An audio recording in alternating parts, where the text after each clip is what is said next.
Bonjour, cette démonstration vous permettra de voir comment adapter une stratégie de recherche pour Web of Science et aussi comment utiliser cette base de données pour faire de la veille.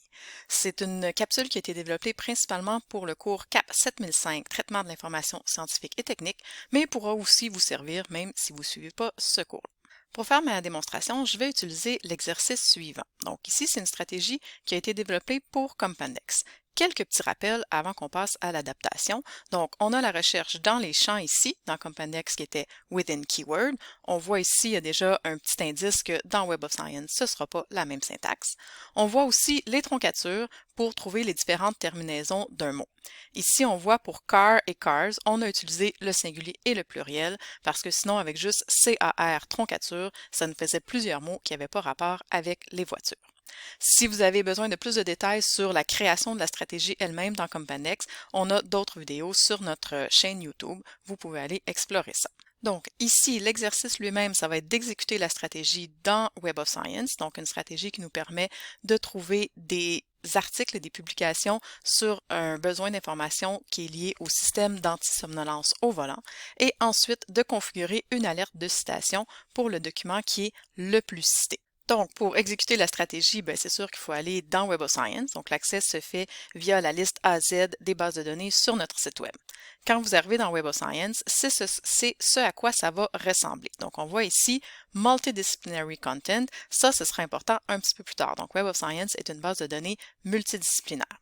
Il faut bien vous assurer ici, et si vous avez utilisé la liste AZ, c'est où vous devriez arriver, mais que vous êtes bel et bien sous Web of Science Core Collection ici. Donc, il y a d'autres collections, il y a d'autres bases de données dans Web of Science, mais on veut vraiment Web of Science Core Collection et on veut l'ensemble des éditions. Donc, à l'intérieur de Core Collection, il y a différents index et on veut tous les conserver. Comme on a déjà une stratégie qui est une stratégie avancée, donc on a nos opérateurs, on a les troncatures et ainsi de suite, donc on va aller sous Advanced Search. On arrive à quelque chose qui ressemble à ça. Donc, comme on a déjà notre stratégie développée dans une autre base de données, on peut aller directement sous Query Preview. Je l'ai copiée et là, je vais la coller ici. On ne réajuste pas nécessairement la stratégie, on pourrait le faire éventuellement, mais c'est quand même une stratégie, l'effet d'entonnoir, puis les mots, puis les concepts ont été validés dans Compandex. Donc ici, on peut supposer quand même que ça va être encore bon. Ça ne veut pas dire que c'est 100%, il y aura peut-être certaines adaptations à faire au contenu, mais là, on va vraiment plus focuser sur la syntaxe elle-même. Je pense qu'il faut changer le Within Keywords, donc W, K, Y, on les enlève tous, donc ce n'est pas la façon d'utiliser les champs dans Web of Science. Donc, j'enlève les trois within keyword et le champ à utiliser ici sera TS, donc le champ TS pour topic qui va inclure aussi le titre, le résumé et les mots-clés. Donc, on met TS égale en avant de chacune des parenthèses. Et même chose à la fin.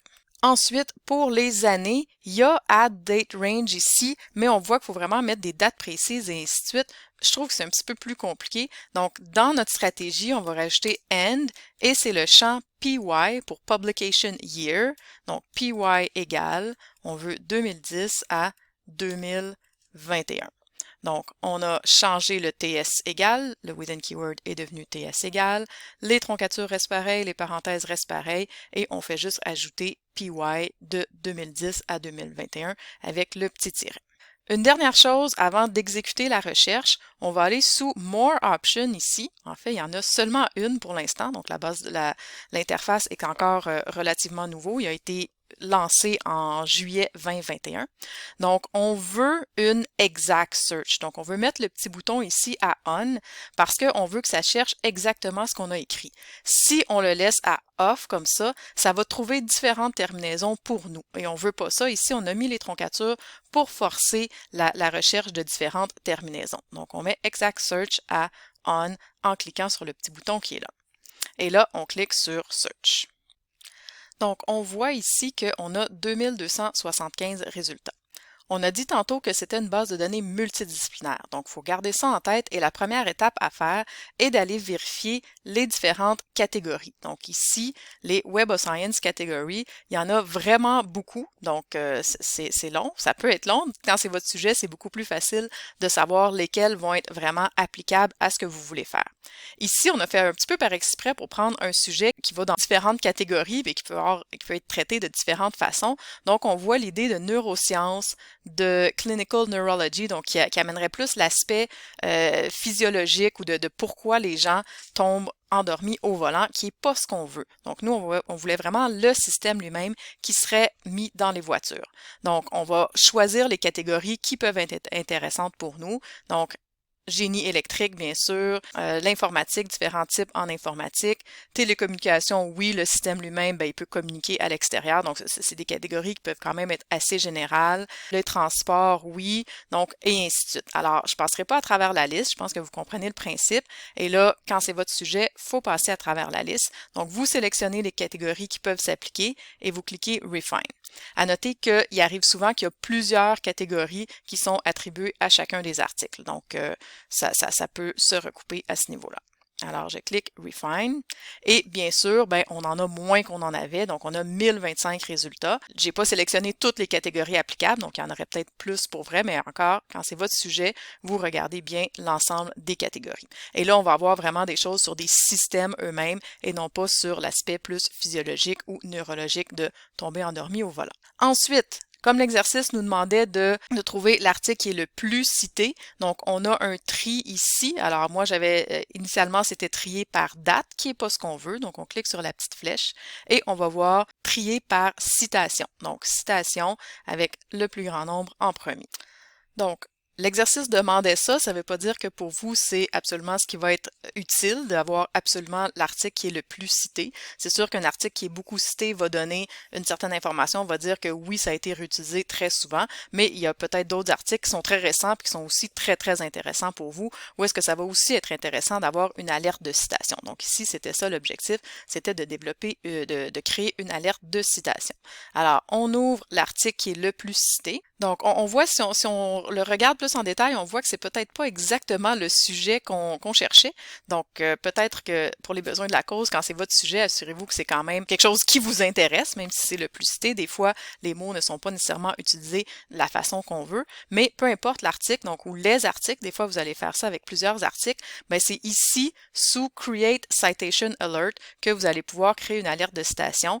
Et là, faut vous enregistrer dans la base de données. Une fois que ça c'est fait, à chaque fois que votre article a une nouvelle citation, vous allez être informé par courriel. Donc, Create Citation Alert ici pour être mis au courant. Et c'est intéressant d'être mis au courant quand il y a un article qui cite un article qui est intéressant pour vous parce que ce deuxième article-là a des chances d'être sur le même sujet, mais ça va être quelque chose qui va être très récent. À noter que Google Scholar permet de faire aussi une alerte de citation comme ça. Il y a des avantages et des inconvénients à Web of Science et Google Scholar pour les citations qui sont incluses. Donc, on l'a vu dans CAP un petit peu plus tôt dans la session. Et à noter aussi qu'on a un guide de la bibliothèque, Trouver des articles, qui a aussi de l'information sur la recherche par citation. Donc, un petit rappel, pour adapter dans une nouvelle base de données, il faut toujours vérifier la syntaxe. Ici, pour Web of Science, on avait l'ETS qui venait en avant. Ensuite, comme c'était multidisciplinaire, il fallait regarder les différentes catégories ici. Alors, on est allé dans le panneau de gauche pour regarder les différentes catégories. Et ensuite, ben, on a trié par le nombre de citations.